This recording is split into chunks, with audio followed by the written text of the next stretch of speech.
I always thought I needed 20, 30, 40 grand to start my own business, but all I needed was my back to be against the wall. Ooh, that's a good line. We've all been broke.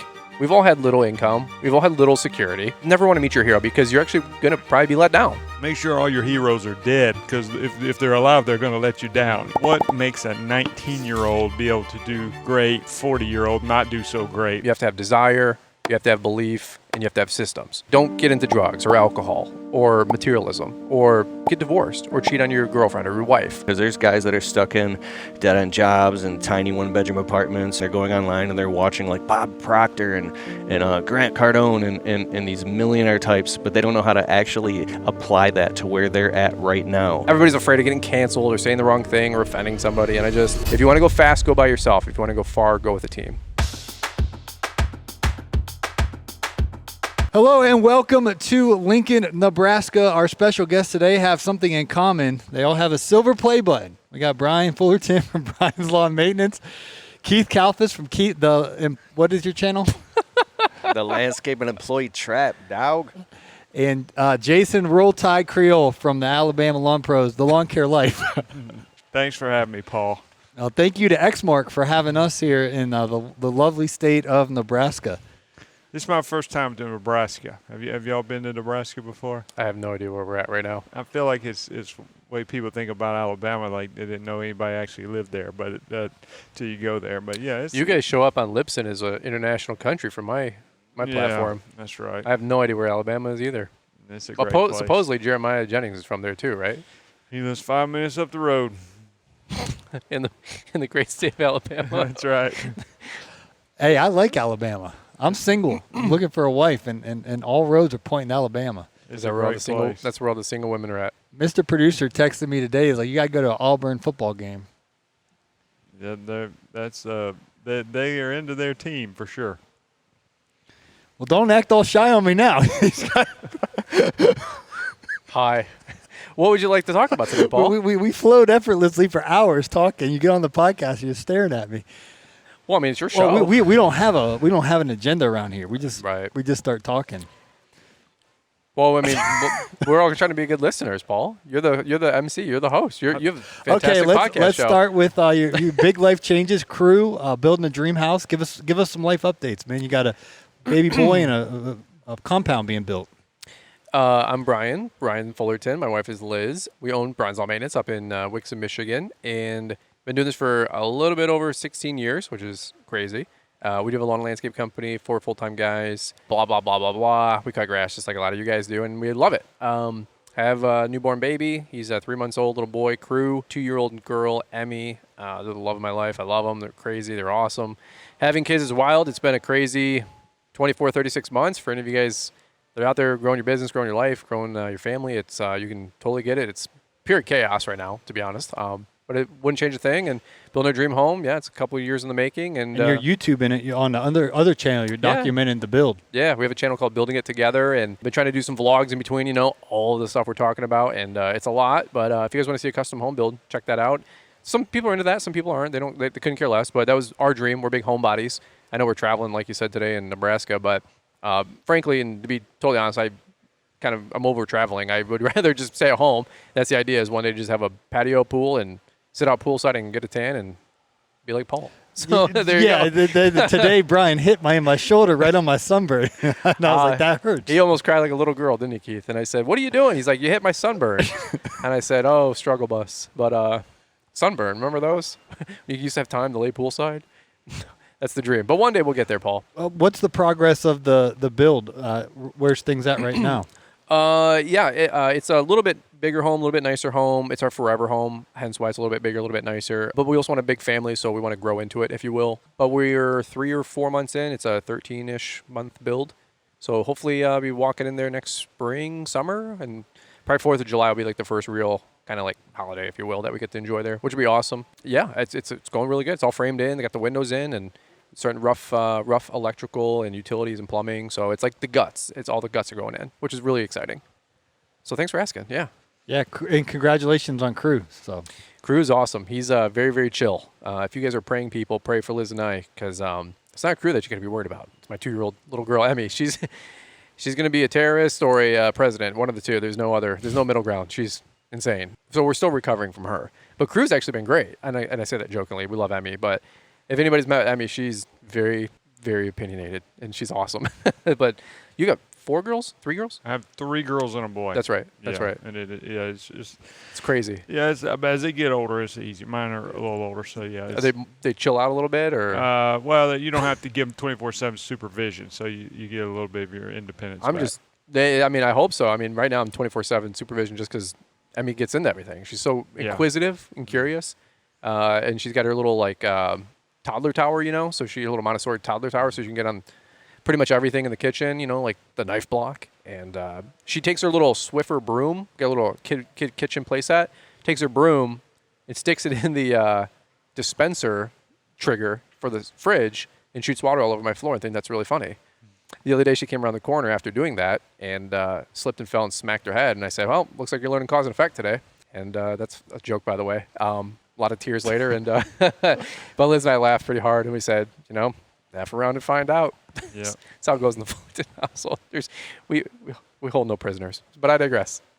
Paul, I wanted to acknowledge you. You look like you're getting in shape. I know you've been working on it, and I can see some results. Thanks, Jason. And watching your diet and exercising. I have lost about 18 pounds, but the biggest switch was I stopped eating out. So I've been making all my meals at home. And I guess when you eat out, they put a lot of sodium and things like that, and it gets you a little bit on the chunky side. So I've been making all kind of things that are, healthy, and eating a lot of vegetables. So I appreciate you noticing.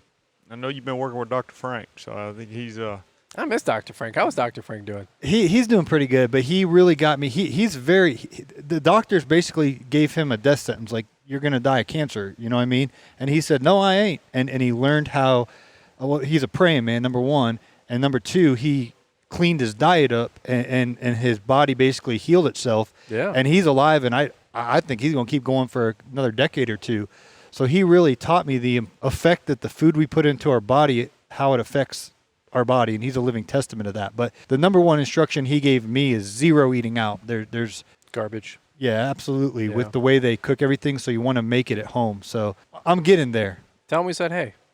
Yeah, I will. He really likes you guys. Yeah, so. I know that. He's a big Dan Kennedy guy, studying marketing back in the day. So you know about Dan Kennedy? Bro, I've been watching Dan Kennedy videos all morning, and I'm reading his books on Kindle. I brought my Kindle with me. The no BS ones, or the magnetic marketing? I'm reading them all. Yeah.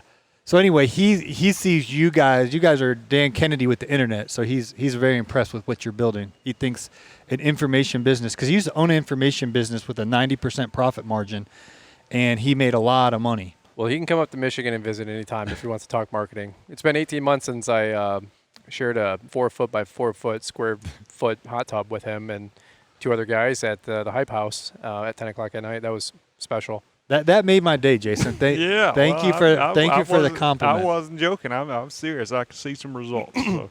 And you got some color too. That always helps. Thank you. That's from laying out the pool. I hear you. But Jason, we've had Keith and Brian be a guest speaker at your event. I want you to tell us what's happening in the great state of Alabama. We're doing it's not annual because I take years off, but the 4th Lawn Care Life Conference is February 23rd and 24th, and you got Paul coming, of course, and some of our other buddies that are going to be here. But yeah, we're excited about it, trying to go bigger and fancier this year, and putting some of the details in place for that. But I think it's going to be.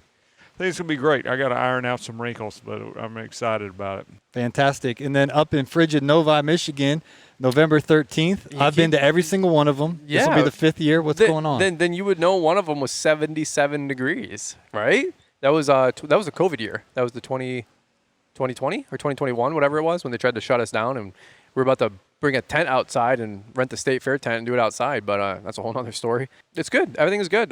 Ticket sales are strong, very, very strong. We're up like 30%. And I'm super excited and thankful and humbled by that. Like, I can't be more grateful.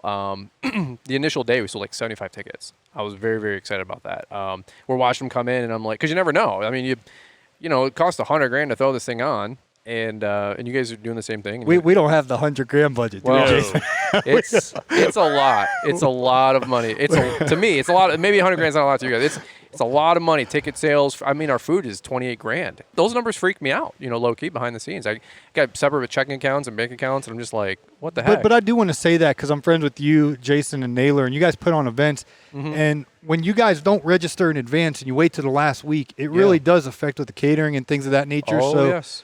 In 2021, we had 350 people there. I had 150 people register in 3 weeks, the first part of October. And that's fine. That's cool. Like, of course, we'll take every single person. But I ordered 300 of everything for swag bags because the numbers were trending, like 250, maybe 285. And I was like, yeah, well, hey, that's still good. Like, we're up 50 year over year. But then it went 250, 275, 295, 310, 350. And now I got to order odd quantities of an extra 50 or 75, right, from 4 or 5 different brands. And, of course, they all have 3-4 week month, turnarounds with their marketing materials. All these big companies, unfortunately move a little slow. And we want to hook you guys up with swag bags. So, like, I'm scrambling the last minute to get catalogs and change the food orders and seating arrangements and all that stuff. So when I promote live events, my only real go-to line that I just hope people, if you can remember any one thing so far of adding value from this podcast that I could leave you with is some people treat a crumb like a feast and some people treat a feast like a crumb. And you hear that these events go on, you hear about Equip Expo that goes on, and you say, I've been there before, I went there last year, I'll go next year, or maybe when the conference is closer, or maybe when I don't have a leaf cleanup scheduled, and it's just like, dude, like, these are for you. It's not for the people putting them on. Like, my company's still going to do good, whether or not I put this on. Now, I go to my own event to learn. I've been to all of them. Yeah, I mean, it's an incredible time. It's a humbling experience. I mean, it's incredible the amount of talent that's on stage sharing at our conference, your conference. Kalfas has done conferences. But to just, like, treat a feast like a crumb and just to be like, I don't really know. And I'm like, what, did you just stop growing? Not to be like hardball, but it's like, did you just stop personally growing, self-development wise? Did you just say, no, I don't need no motivation this year. I'll get motivated next year.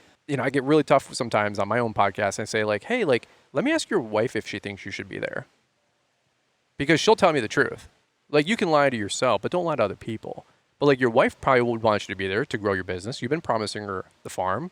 And it's like, let's get another puzzle piece or two in place by going to these conferences and learning some different things. So I just say, like, hey, like, they're going on. We'd love to have you. We're not going to beg you.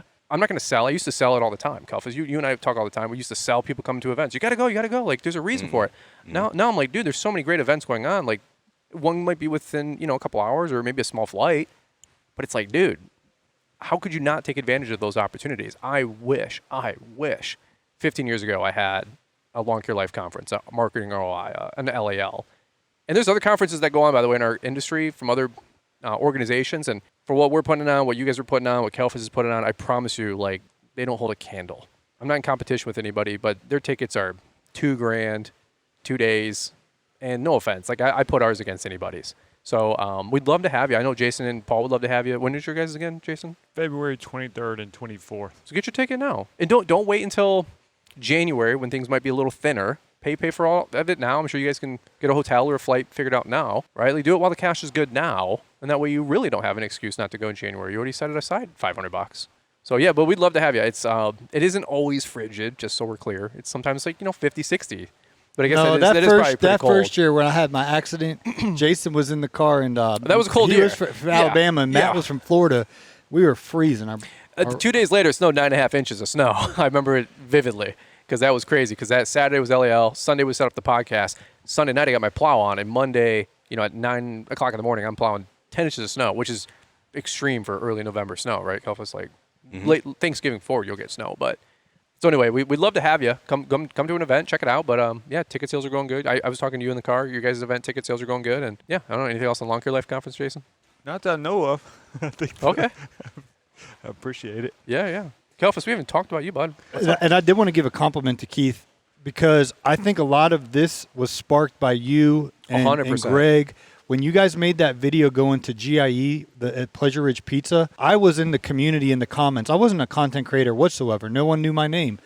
But I watched that video, and I think Blake put one out, and Stan, and Greg, of course, Geek the Freak, and you were hanging out by a roller coaster in Pleasure Ridge Pizza, and I was like, I could sense the community. I was like, I want to be there, and I made plans to be there. But I think you guys, and the Equip Expo, Corey Ballard was telling me the attendance was starting to tank like this. And Keith, you made that meetup in those videos, and then it went like this for the Equip Expo, and then now we have Entrepreneur Academy and Lawn Care Life. So I wanted to honor you for the pioneering to film yourself and to call people together. And I wasn't there, but watching the video, it literally inspired me to come the next year. Absolutely. Can I hop in really quick? I just want to interject because I came to your marketing ROI, and then I 2 months later went to Jason's event, and that's where I got the vision that I could do an event because I wanted to do my own thing.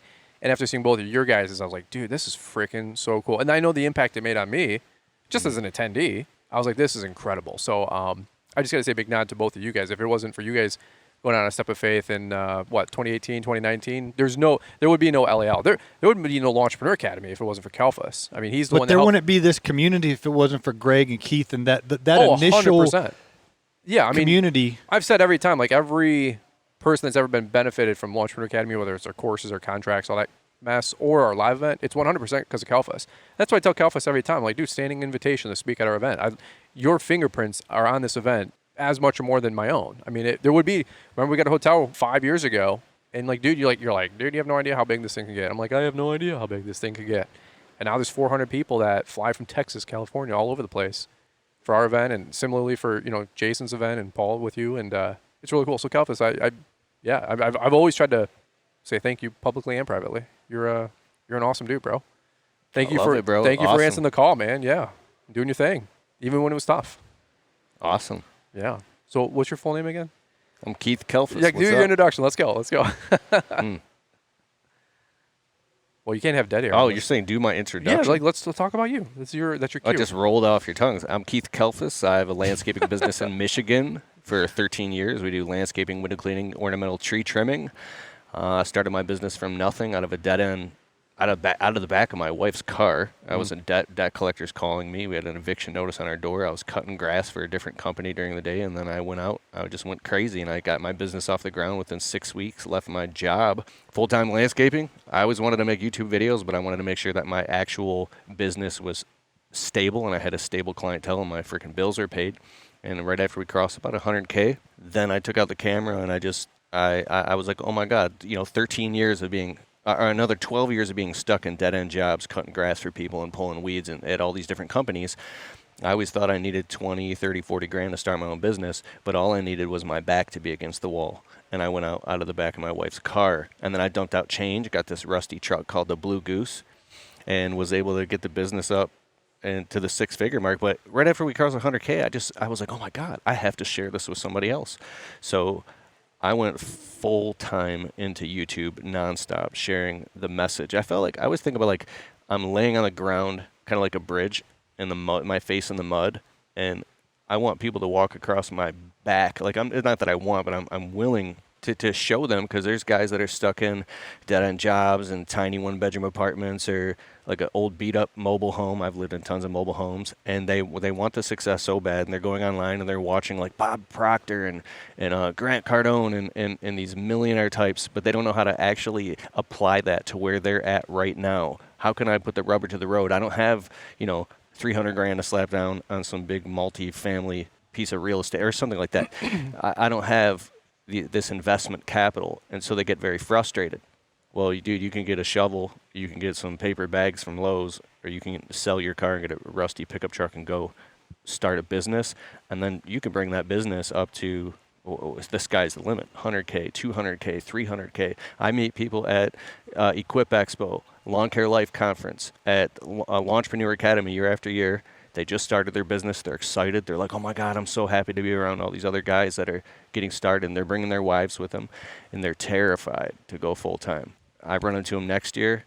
They went full time. They're like, dude, it wasn't even that hard. Next year, we did 400 grand, bro, 400 grand. Their whole postures changed. They're sitting up, they're straight. Like you could tell they got all the responsibility. And then sometimes they show up burned out, but then the other guys at the event will coach them. And they walk in with their shoulders slunched over, and they walk out back straight, ready to get it, bro. Like, and then I've watched some of these guys go on and become inspirers to help other emerging entrepreneurs. Each one reach one, bro. So this is my mission, mandate, and purpose is to just live my life and make, take care of my family, but make dope ass inspirational videos that help people get their landscape business off the ground and become entrepreneurs. So yeah, I'm Keith Kalfas, KeithKalfas. Look me up on YouTube, man. And we're going to throw our third event, the Marketing ROI Live Workshop. Yeah, The no. wife of Tron and I are talking about it right now. Who's the wife of Tron, by the way, for those that are new to the show? Oh, my absolutely fantastic, beautiful wife, Ashley, who is my rock. It's funny to say that my wife is my rock, but she actually is, bro. Mine is 100%. 100%. Yeah, she's brilliant. So we're going to throw another live event. If you go to keithkalfas.com/events, you can find out any events that I'll be at or around the country or any of my own live events. So that's me. That's awesome. By the way, that was a really good line that you said. Like, I thought I needed 40 grand. All I needed was my back against the wall.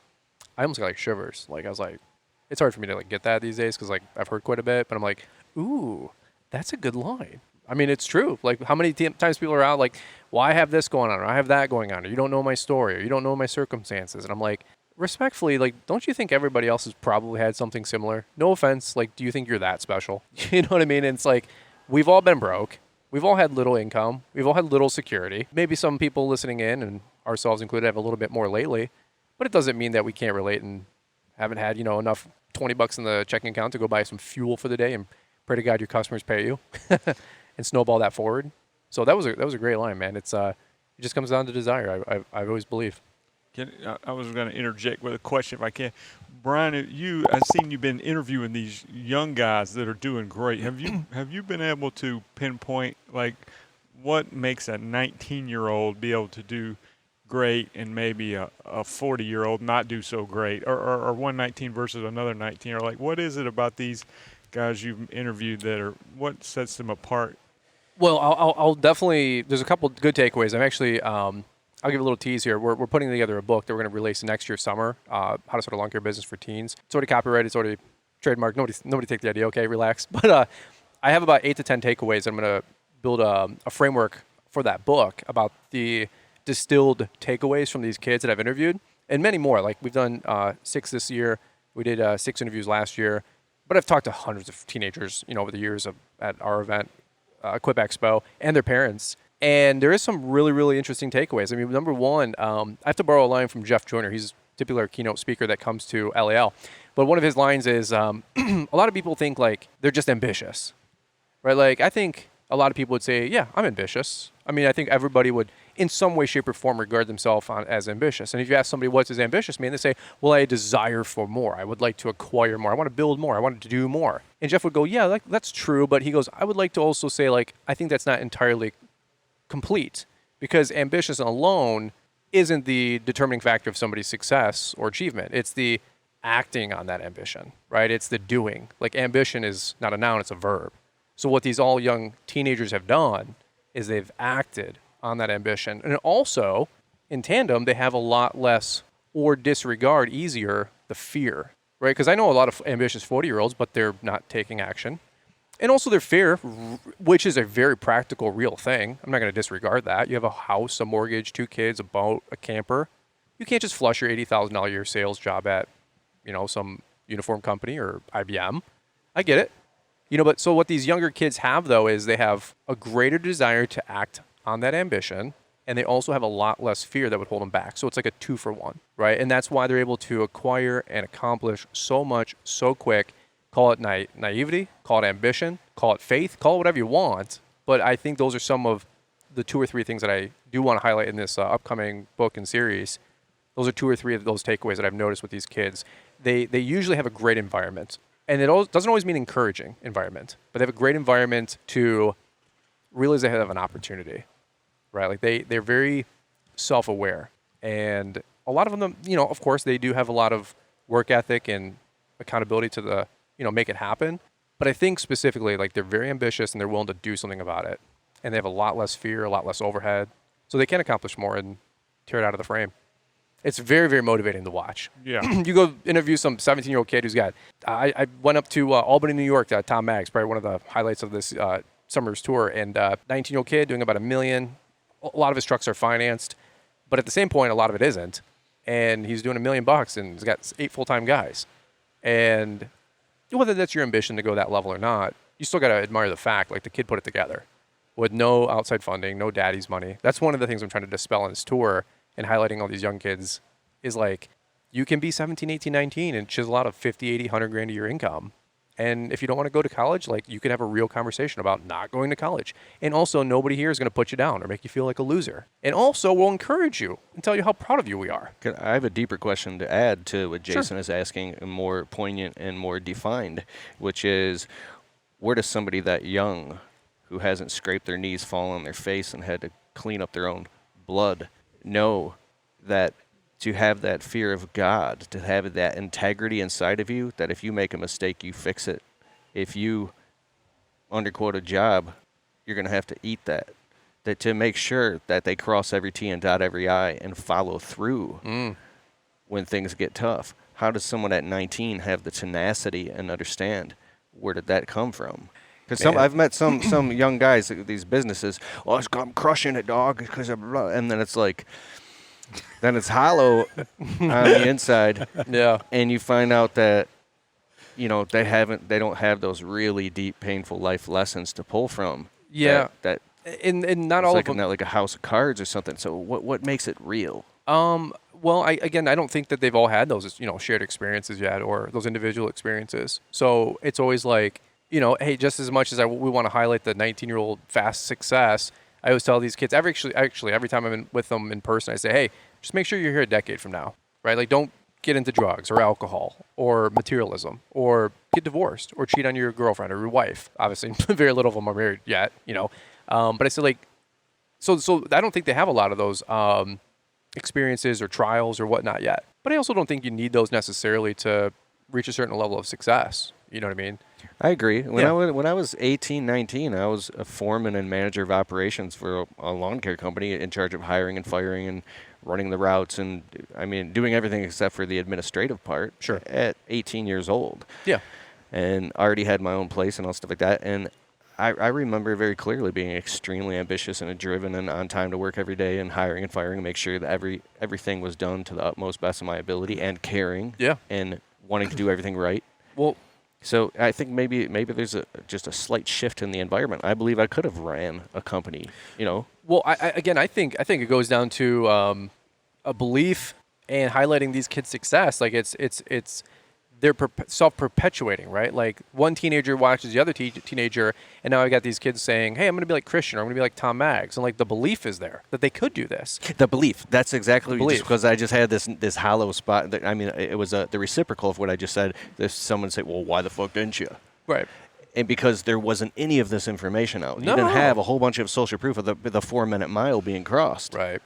Well, Josh Latimer came into LAL 5 years ago, and his talk was you have to have desire, you have to have belief, and you have to have systems. So you got the ambition, desire, call it whatever you want. You can have a white hot burning desire, like in Master Key to Riches. That's fine.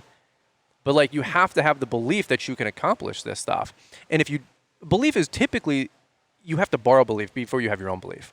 I'm a big firm believer of that. And that's what YouTube does. Whether you're not, you're a hope dealer, right? You're just sending out little seeds of belief out there every time you watch a video. You're like, oh, if that guy can do it, I can do it, right? And so by having the ambition, by wanting to act on it, and seeing the belief that other people can do it, and they're no better than I am. In fact, I say that all the time when I get around people. I go, not only will you not be impressed with me once you get to know me more, you'll probably think a little bit less, which is like meeting your hero, right? Like, you don't ever want to meet your hero. I've heard Caleb Allman talk about that.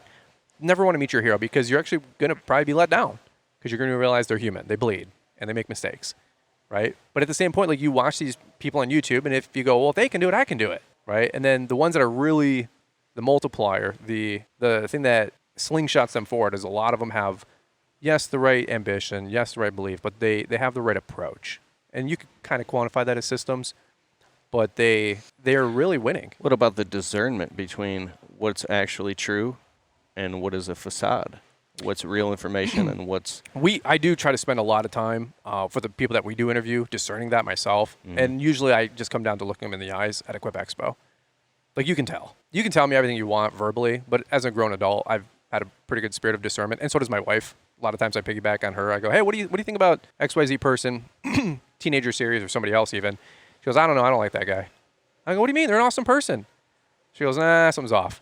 I'm like, what are you talking about? And then 6 months later, you find out, like, something horrific. And you're like, I never would have picked up on that. She goes, oh, yeah, knew it all along. I got a funny story. You know what I mean? And you're like, oh, thanks, wife. I spoke at an event in Florida, and I have a friend in the landscape community. A lot of people know who he is. He's a cool guy, but he brought a friend with him, and we all went out to dinner. And he was probably like 22.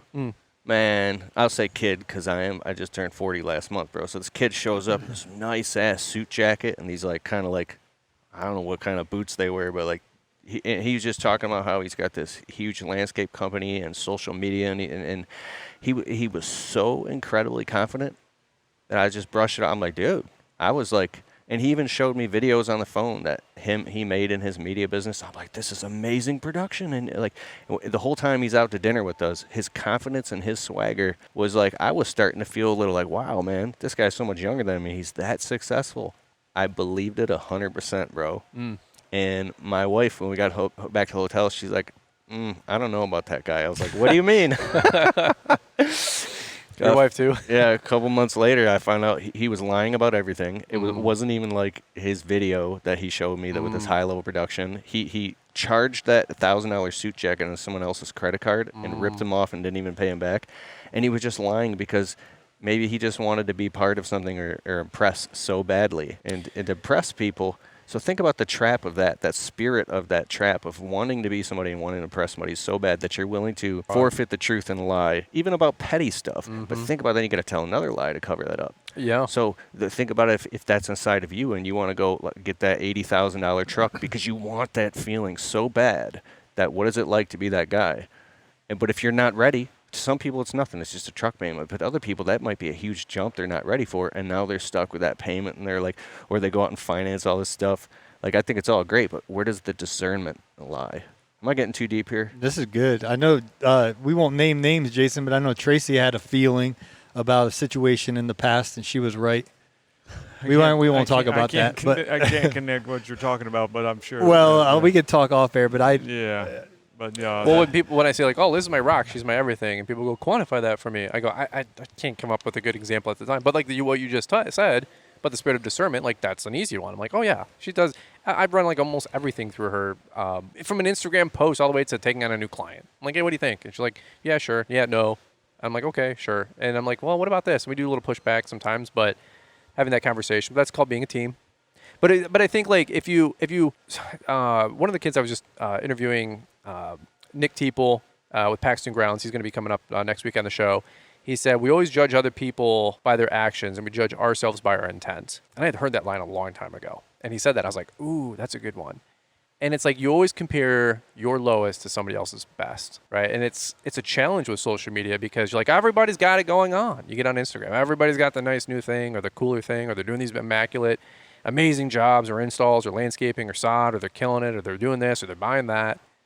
And it is almost like a digital keeping up with the Joneses, right? And it works on you. And then I think, like you said, you have to distill and decipher and discern and digest, for yourself, what does success look like for you? What is your plan? What are you trying to accomplish? Like, what is your wife and fiance or family members' goals? Like, that's the family unit that you got to start with. So, yeah, I don't have all the answers, obviously. These young guys, they inspire. I say it all the time. Be here in a decade. Be here 10 years from now, because I don't want you to just be a pop and drop, finance a bunch of equipment, made $1 million in sales, and then you defrauded or bankrupted. And there's actually been some stories, not to go down in that whole rabbit hole, but there's been some stories lately in the greater industry and community that have had some of those situations happen. And what did you use earlier, the line, a house of cards? That house of cards will eventually fall. You will be exposed. Something will expose you eventually. So, if you're living in a glass house, you better make sure your house was built on a solid foundation.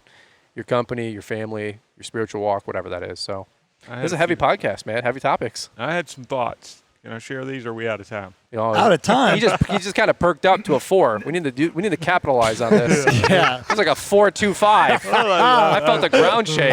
The Richter scale and the San Andreas ball picked him up. Did you sit up in your chair? I did a little bit. Did you sit up? Did you perk up in that chair? That's why people love Jason Creel, because he is so calm and level-headed.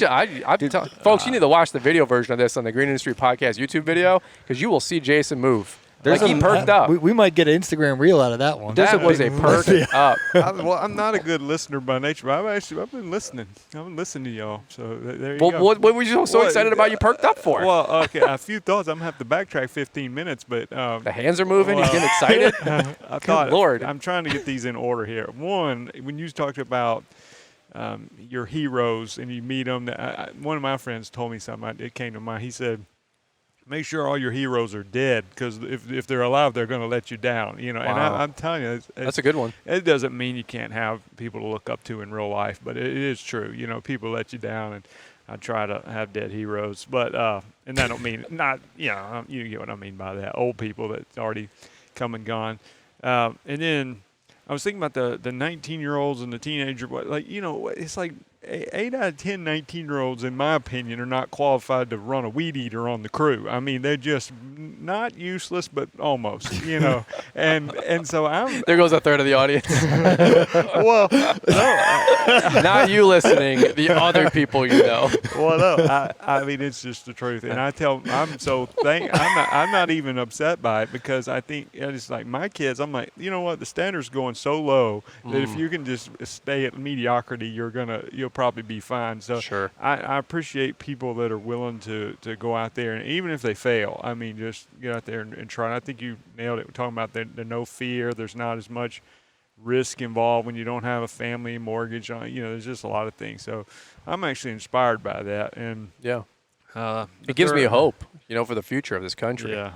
They say like this is going to be the most conservative generation because they've seen the millennials, they've seen the boomers, they've seen the what's like below millennials, that Gen Z. Gen Z. They've seen the Gen Zs, and they say like we've all the millennials have kind of 50-50 rebelled, 80% of the Gen Zers rebelled, and the Gen what's the little ones called now? They're called like some like the iPhone, you know, people, you know, all the kids, you know, I don't know, 10 to let's say 18 right now, like they've seen their older sister, their older brother go through college, and the millennials and all this other mess, and their parents, and they're like, dude, I don't want anything like that. Like they're slated to be the most conservative generation so far because they're in the schools right now with all the wild stuff that's going on culturally, as that phenomenon is, and they're like, what is going on around here? And so they're like, no, that we've seen it work one way, and they're like, no, we're gonna kind of go back to some really good conservative values and principles and truths. And I think, frankly, that's why the ones that are applying the way they are in business are succeeding. You know, I mean, it's not that hard, like you were alluding to earlier, to make headway. If you're just slightly ambitious, slightly accountable, have some integrity, for crying out loud, just show up and do a good job. I was thinking of the 80% of success is showing up. Yeah. Just showing up. Yeah. Is that who said that? It was an old Amway tape. Was it? Well, I thought it was like, that's awesome. But no, I think it was John C. Maxwell. He's got a bunch of. You could probably attribute it to maybe Maxwell. All the way back. He probably took that from someone else. Yeah. Well, the other thing I've thought about, I almost forgot, but then it came back to about, you know, talking about the guy with buying a $1,000 suit or whatever, and all that. I thought, and I think almost everybody struggles with this to some degree, including me, but this idea of contentment. Like somebody told me one time that the most unhappy people in the world are the single-digit millionaires, you know, because they're always coveting the double-digit millionaires because they got more money than they ever really need, but they don't have the unlimited money, and that's a, you know, that's another level. But I'm just saying, I feel like discontentment is so rampant in our society that people might actually be having great success, but it's not as good a success as the other person. And with social media, of course, just amplifies everything. And so I would, and I've not achieved this, but I'm saying I'd have friends that may have a lawn business and are doing great for them, but not as good as other people. But they're content and they're living the great life with it, and it's fine. And that, to me, that is enviable more so than somebody who's making a ton of money, but it's never enough. And you can just tell it's never enough, and they're always insecure about it because they're always just never going to be content. And that's just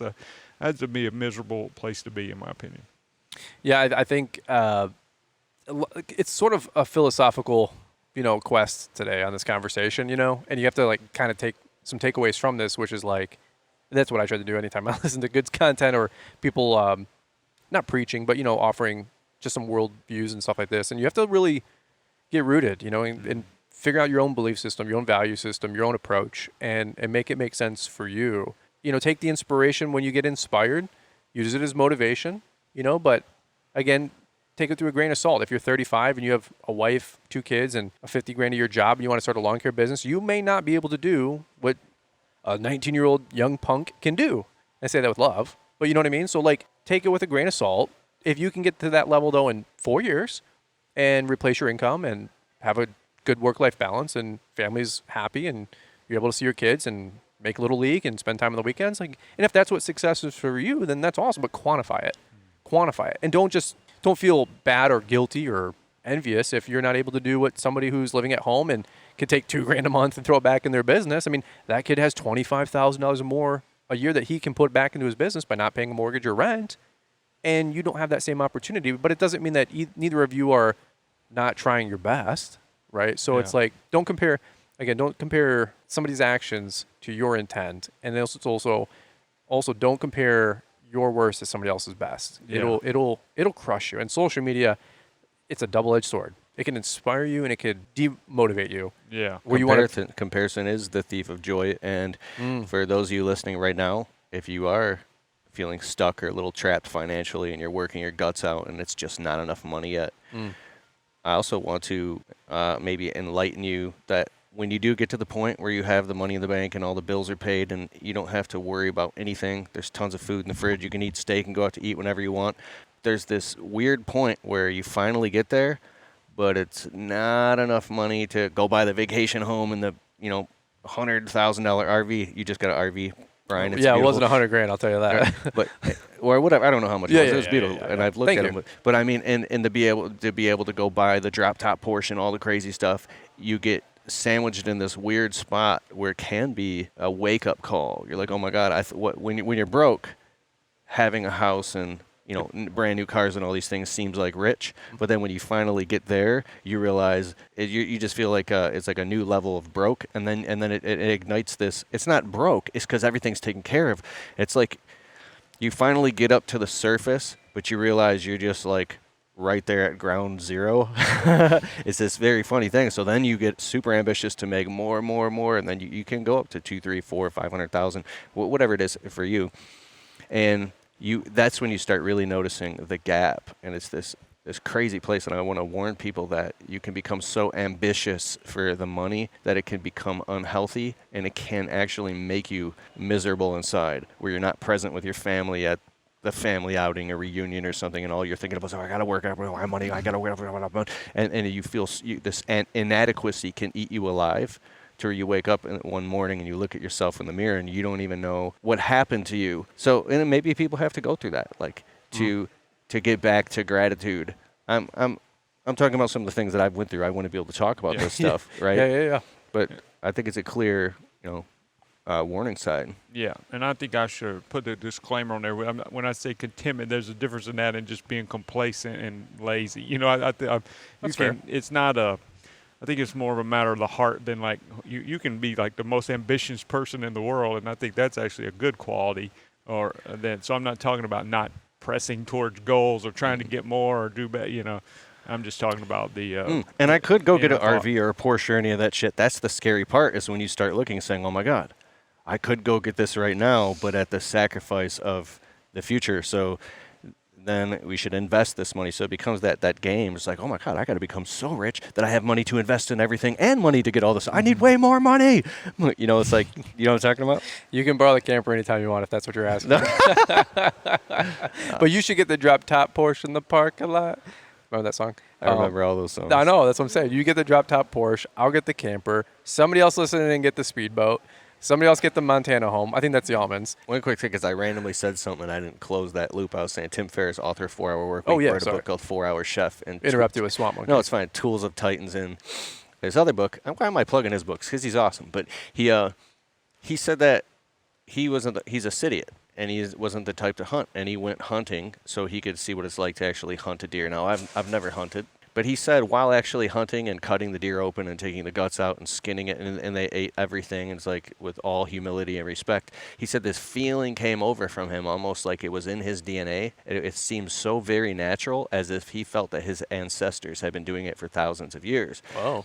So it's like Brian's saying, like, he made this swamp monkey thing out of a deer What? Whatever. So Rum. like, But- you must have hunted before, Yeah. right? Yes. So it was completely natural to you to cut and skin a deer and do all these different things and eat the meat and all the venison. You just That's decided, just let's Alabama, dude. That's nothing to do with Jason.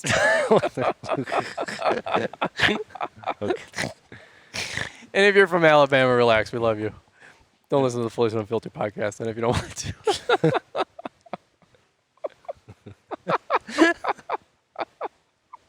I'll offend everybody by the time we're done. What up, dude? Why are you looking at me all I had weird? Brian on my podcast, and like literally at the beginning of the podcast you comes know, on in the video, and Brian's like eating ice cream. And What video was this? The raw density one? no, on my podcast, the Untrapped podcast with Keith Kalfas. Check it out on Apple and Spotify. Were we both eating ice cream, or was I just... No, you were just like I just like showed up with eating ice cream? and it was totally fine. But it was like, I think that you've been doing media so long, you're so comfortable, you know what you can say and what you shouldn't say, and you like to push the boundaries, and it's fun, bro. Yeah. Paul's boundaries are very firm, and he's got a great show. It's probably like the most polished, produced show that we have of all shows, right? I mean, you get $100,000 a month, and I'm sure if I shored up a little bit on my podcast, we could get back there. Get back there is a key phrase, because I kind of, try to, let loose a little bit, hang out. I think people don't know how to laugh anymore. Everything's so PC. 100%. Everybody's afraid of getting canceled or saying the wrong thing or offending somebody, and I just don't subscribe to that. So I didn't mean to offend anybody. If you're from Alabama, I love you. Don't send me a hate email. It's a great state. I delete them mean, anyway. It really is. I delete them It anyway. is. It is a beautiful state. Hot in the summer, but other than that, it is great. Yeah. So Lawn Care Life, get your ticket February 20. 3rd and 24th. Standing room only. We got some Can we get some marketing tips, The Brian? excitement went from a 4.25. He should have capitalized when he raised his voice. Oh, He went from a 4.25 back down to like a 2.8, and that's all you're gonna get. So he's done. He had his 30 minutes of spunk for the day, and That's right. that's all you're gonna get. You just got to know when to jump on that. It's Yeah. about 2:30 in the afternoon for anybody listening in real time.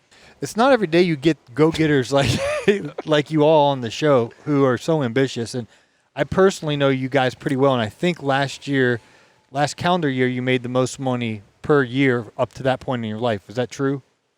Yeah. Yes. Yes. And this year's, I know, is going really well for you, Jason. Oh, Paul, come on. And We're we ain't gonna don't share any I financial won't- disclosures on the show here. I'm a public man. I want to learn more. I want to get around rich people. Tell me more. But here's my question. So you guys have figured it out. You all have your stories publicly out there, your humble beginnings, and you're making the most money you've ever made in your life. How do you balance enjoying that money, being ambitious and diligent, while also having quality time to spend with your wives and nurture those important relationships? Like, what's that balancing act? As you talk to a 19-year-old who has no clue about anything like that, how have you learned to make a bunch of money, enjoy it, be intentional with your marriages, and also, have time for crew and Emmy and your children and your wife and your dogs? How do you manage all of that? I would just say, don't try to make money. Make a system that makes you money. That's it.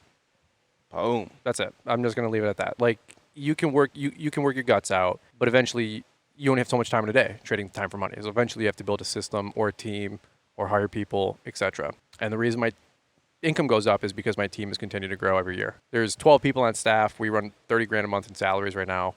There's a whole army of stuff moving behind the scenes that nobody gets to see, and that's generating millions of dollars of sales between both companies. But you have to build a team. You have to build a system. And I got that from Tom Wheelwright. He said, so I asked him, what's the best piece of business advice you ever got? He said, business is a team sport. I got that in 2018. And we just built the team in the last 5 years. How do you find those A players? I know Mr. Producer, shout out, Mr. Producer is one of your A players because he's a A plus for me. How do you find these awesome people? I think A talent reveals itself. I think B and C talent is what's sold to you, right? Like, A talent's not out selling itself. A talent's busy. A talent has enough work. A talent is booked. You guys that have landscaping companies that are A talent, you don't need more work. You don't need to market. Your work speaks for itself. Am I wrong? B and C is marketing. So A talent reveals itself. You all know who's a good video guy.